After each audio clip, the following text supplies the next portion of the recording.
everybody, and welcome back to the Sideline Eye podcast.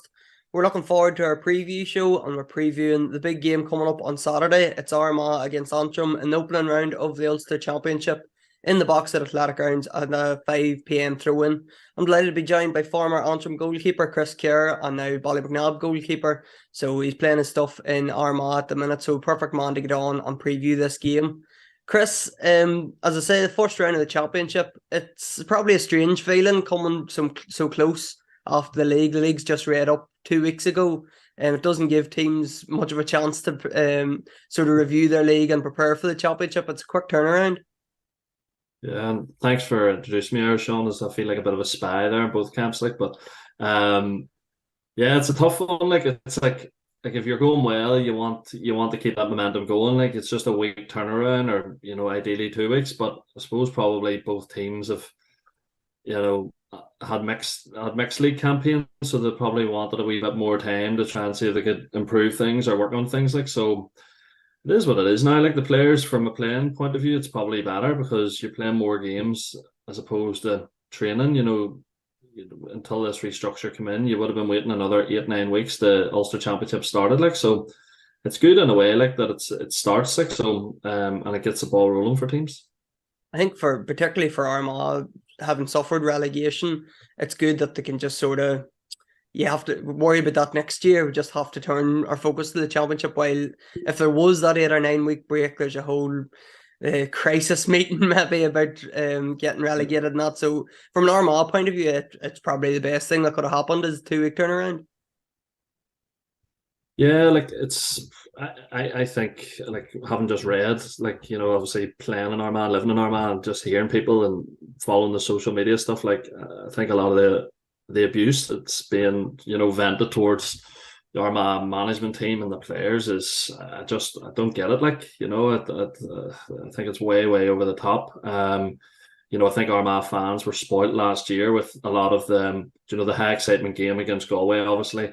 And then obviously the way they played against Donegal the second day, the goal from the throw in with Rory and stuff, and they were kicking the ball and whatever. But like it just felt like there was no control in the games, and you can see that all the top teams now are trying to have controlled performances. You look at Derry, Kerry, Dublin, Mayo, Galway. All those teams are all there's a method. It's not just helter skelter and off the cuff. So from a supporter, when you have about 5 or 6 pints in you watching those sort of games, they're great. But as a player, having to go out and think we have to score 25 points here to win a game, it's just unheard of. Like so, I don't think Armagh are in as bad a place as a lot of the comments towards them sort of are saying. But yeah, they'll be wanting to go out. They'll have a chip on their shoulder.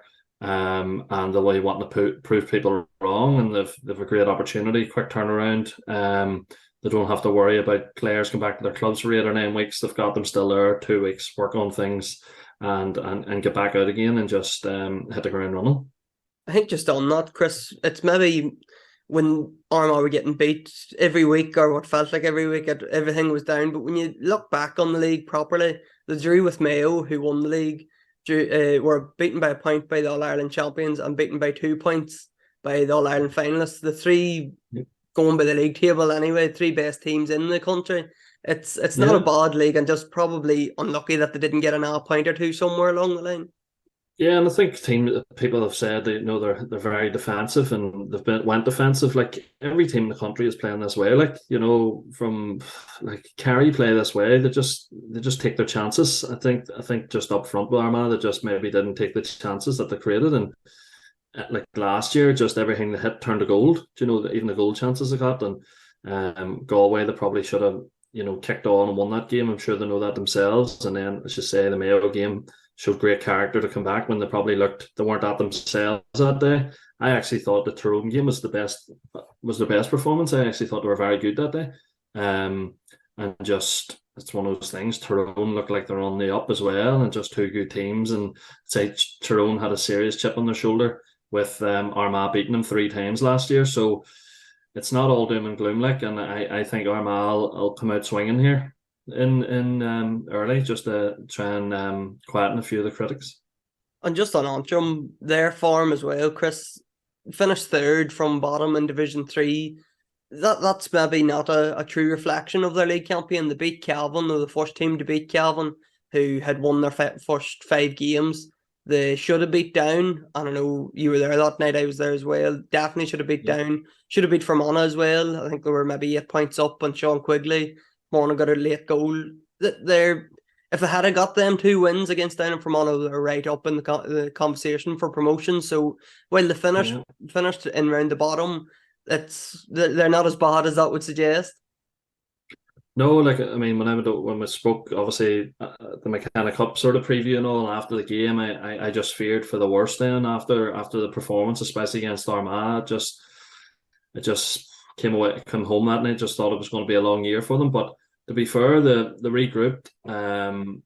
regrouped for obviously the league, McKenna Cup. They tried a few lads out for the league, the down match for 68 minutes. They were the best team. I thought they were really good that night. And a long high ball just launched in and just scrambled to the goal. Same thing happened against Fermanagh, in control, winning the game, and then obviously Big Sean comes on and does what he does throughout the league. I think he scored a goal in most games this year in the National League. So there was positive signs there, obviously, with them two. Again, we touched on it before, even them local derbies, they bring, they're a lot closer than what league standings show. All this hype about Down, we're on the up, and that night Antrim outplayed them for 68 minutes, and the same with Fermanagh, who end up topping Division 3. So it's a mixed bag from Antrim. You see those 2 results, then in between all that, you see the Westmeath result where they lose by 31 points away from home, and you're just thinking 2 weeks later then they go and beat Cavan, who haven't lost a game all year. So it's a hard one. That, like, people think Armagh, you have problems being an Armagh supporter, but being an Antrim supporter now, on that side of the fence, it's just like you were nearly not sure what was going to happen. But they had some great performances in the league, and as you say, league standings probably don't do them justice the way they played this year. And just on the Ulster Championship, Chris, I know there's been a lot of conversations and a lot of podcasts that I've listened to. This is sort of coming up now about the relevance of it or the importance of it. The fact that there's no real link to the All-Ireland series. I think whoever wins it and the finalists, they get a better seed in the All-Ireland series. But the fact that, it's based on your league more so than the Ulster Championship. Where do you stand on it? Does the Ulster Championship still have the same value it had, say, 10 years ago? Because I know, as we're speaking as Armagh and Antrim fans, we want to win the Ulster Championship. We want our sides to go and compete in Ulster. But overall, what do you make of it? Well, I think if you're talking just based on the championships, like the provincials, then the Ulster Championship is head and shoulders the best. So I think that's why it's held in such high regard by the counties in Ulster. Because of the competition, the level of competition in it. You look at Munster, Kerry basically go to a semi-final straight away, and they play the winner of, I think it's Waterford and Limerick or Tipperary. Division 3, 4 teams. Connacht, small province, and then obviously Leinster has been the Dublin Championship, where someone gets a crack at them, and it usually doesn't end well. And over the last decade, whereas in Ulster, you're looking at, Donegal, Tyrone, Derry, obviously last year blew everyone away. Cavan have won an Ulster Championship there as well. And I think it's just held in such high regard. It's a different feel to it than the other provincial championships. So I think us being Ulstermen from Ulster counties, then I think we'll always have a soft spot for it and hold it in high regard. And I think both counties would bite your arm off for an Ulster Championship. Yeah, I definitely agree. I think all Armagh fans would agree that they don't care if it has no link to the All-Ireland series. It's about winning Ulster Championship or getting the Ulster final, something they haven't done from 2008. I think Antrim haven't been there from 2009, so it'll be a big thing if either team can get through. Massive. I think it's massive, and the leagues are for playing, and it's great. And Armagh ideally wanted to play in Division 1. Antrim wanted to go to 2, but that's part now as a player. Like, you just have that excitement and adrenaline and the butterflies in the stomach, in the lead up to this, like, and I don't think that'll ever leave players, like, the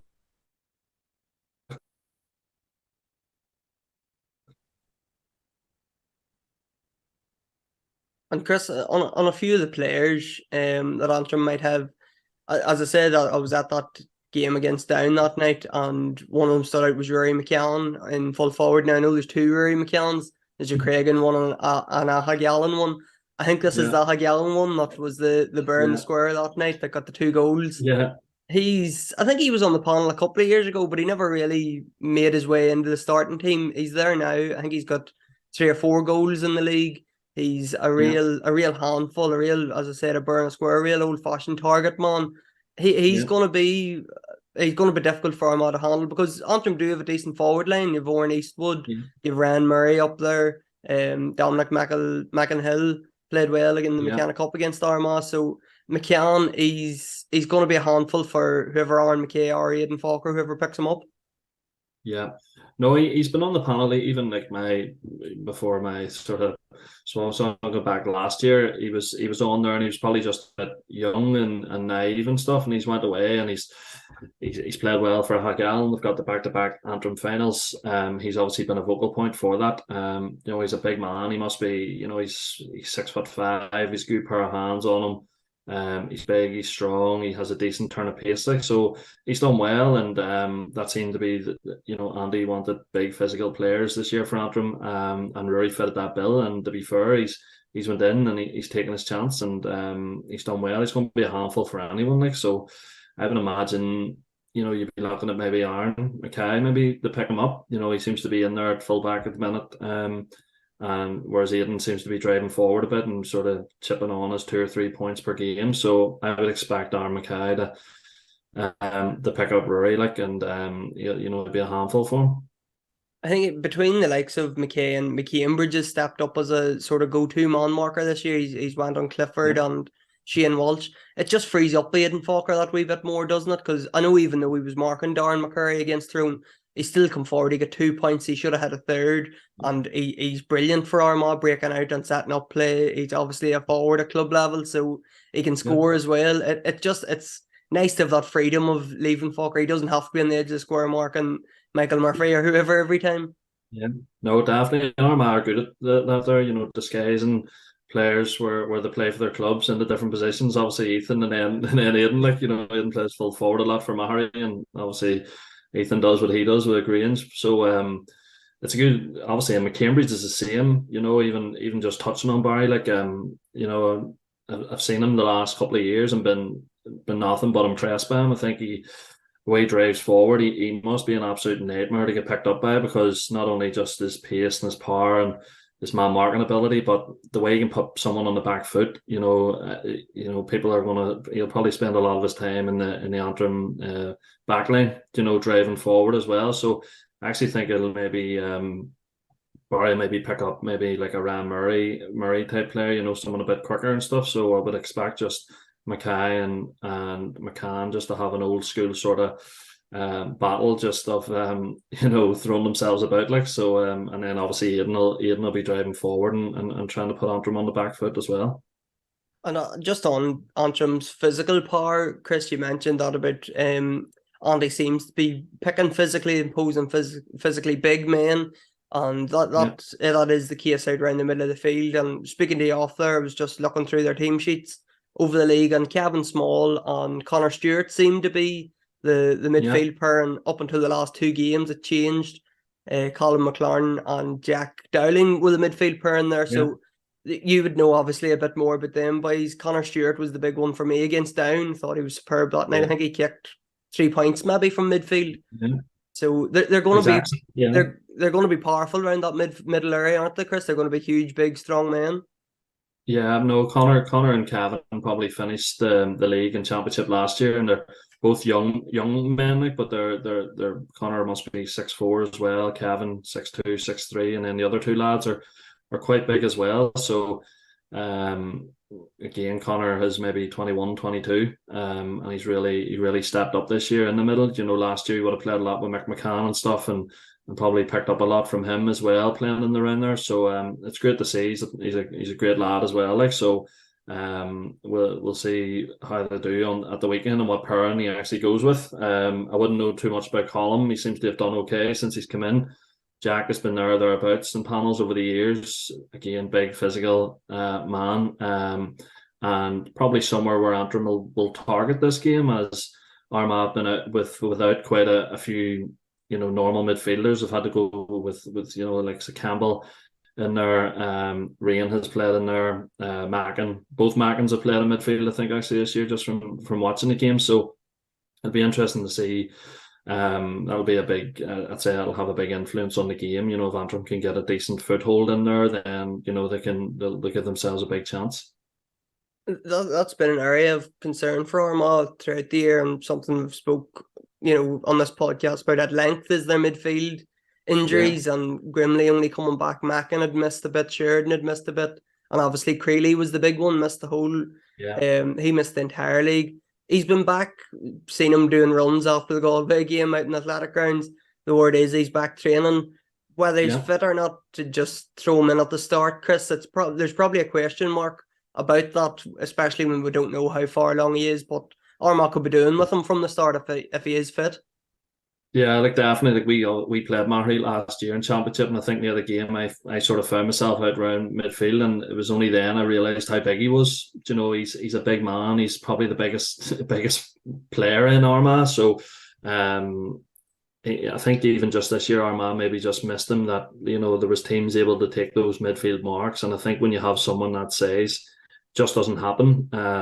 So I think it's a tough one. Like if he's ready to go, I think they'll maybe try and get him in, thinking further down the line to get minutes into him or get him a half or 45 minutes. But I think if he's fit, then obviously with the injury concerns, obviously Armagh have picked up, obviously with Rain and Andy Murnan, it can maybe free Campbell up to go into their forward line again. So obviously if he's back, it's a big boost for them. I think a lot's been made of it, but I think as players and management, I would say conversations have been done that this is the hand we've been dealt. We just have to get on with it, and whoever's in there just is best tasked to do the job, and they just have to get on with it. And we will mention Rain and Andrew Murnan and whether we think they'll be playing or not or whatever. But just before moving on from Antrim, I want to talk to you about their keeper, Michael Byrne, and again I'll reference that down game. As the only time I've seen him. Like I was really impressed with him. That he's coming out, he's playing I'm not going to say he's as good as Ethan Rafferty, probably not as playmaking ability, maybe not as good as Ethan's, but he's comfortable coming out the field, Chris. He can kick points. I think he hits the 50s for them, and I'm not sure if he plays out the field at club level or what, or is he a goalkeeper? He's probably just he's a goalkeeper for his club, Rossi. He's played soccer. And this year in particular, I've seen like he seems to have really matured a good bit. And he was excellent that night against Down. He looks after himself. He's a modern day Gaelic footballer. Like he's an athlete as well. On top of it, he does. He's a personal trainer. And he's really comfortable on the ball, both out of the hands and off the deck. So he done really well. That was the first that really seen him driving forward was the Down game, and then he's obviously carried that on throughout the league. Like so, they'll be looking obviously to him. He wouldn't be probably as potent as what Ethan is. Obviously, knowing that Ethan plays out the field and is a midfielder or forward by trade for Grange, but he's been very good this year for Antrim, and obviously being able to add points from long range is obviously a big bonus too. And in terms of, we've spoken about Ben coming back, hopefully James Morgan's on the way back as well. He was playing for Cross 2 weeks ago, so I got that full game unscathed, so hopefully he'll be back as well. But obviously you mentioned Rain. Sorry? I think he's been a massive loss, I think, for Armagh, just James Morgan, just the way, what way do you put aggression? It? Like, that aggression or physical side that he brings to it, and even driving forward. Some of his best games I've seen maybe in the last 2 or 3 years is playing at half back, for Cross in particular, where he just drives forward and he's a big lump of a man, and he's experienced, and he's someone I'm sure if he's fit and ready to go, then he'll not be too far away from going back in there, I'd say. And especially if Rian and Andrew do happen to miss out, and spoke to Kieran McKeever at the Ulster Championship launch there Monday a week ago, and he didn't seem too worried about the lads. He didn't seem too. It was more precautionary that Andrew was took off against Tyrone, and Rian, despite everything that was going on that week, I don't think his knock was as bad as first feared. So, I'm not sure if them two boys will be ready to go, and possibly, if not ready to start, we'll see them at some stage. Yeah, like probably Rain just the way, obviously a dead ball kicker too. Like it's very easy to pick up a quad strain or an injury, between just overuse. And you could catch the ground, you could something simple. So they're probably just wrapping them in cotton wool, despite all the 500 rumours that were doing the rounds. And from an Antrim point of view, you're sort of hoping Joey maybe is away on the Love Island or something like. But he's it's if he's fit further down the line, that's what people want to see. They want to see the best footballers playing, and he's certainly one of them. Like, so from an Antrim point of view, you're glad those two boys are maybe doubts. I think obviously what Rian brings to the table explains itself in his performances. But I think actually Murnan's been Armagh's best player this year. I think he's been outstanding, and not so much for maybe getting into this game, but it was good to see him. It was good to see him getting the run for once. And he's been hampered for injuries over the years, but his hands he's as good at hands as you'll see. They're like Velcro, if it's on the edge of square or showing the year from when they were under pressure, he can come out and pluck kickouts. Yeah, he was massive addition. I think against Galway, come out and pluck two at really important times. Done it against Tyrone as well, and then it was trying to catch the kick out that he actually tweaked his hamstring.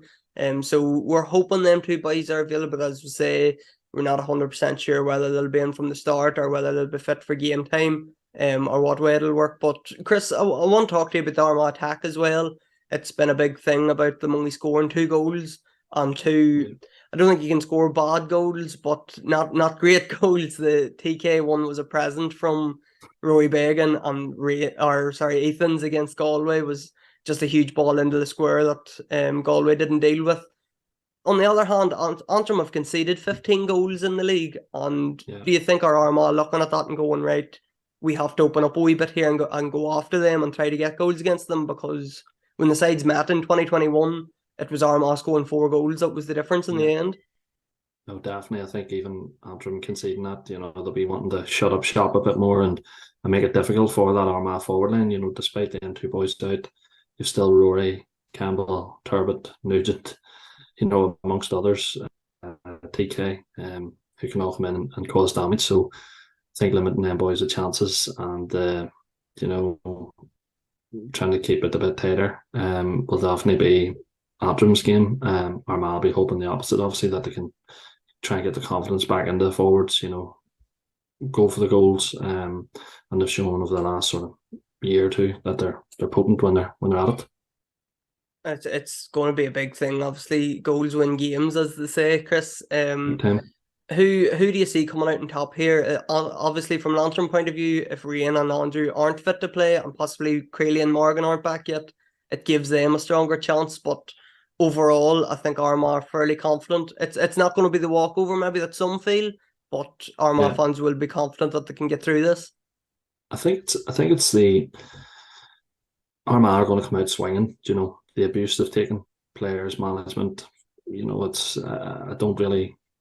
I sort of wish they had got the league final or finished well in Division 1 as an Antrim. You nearly catch them cold in, where they think.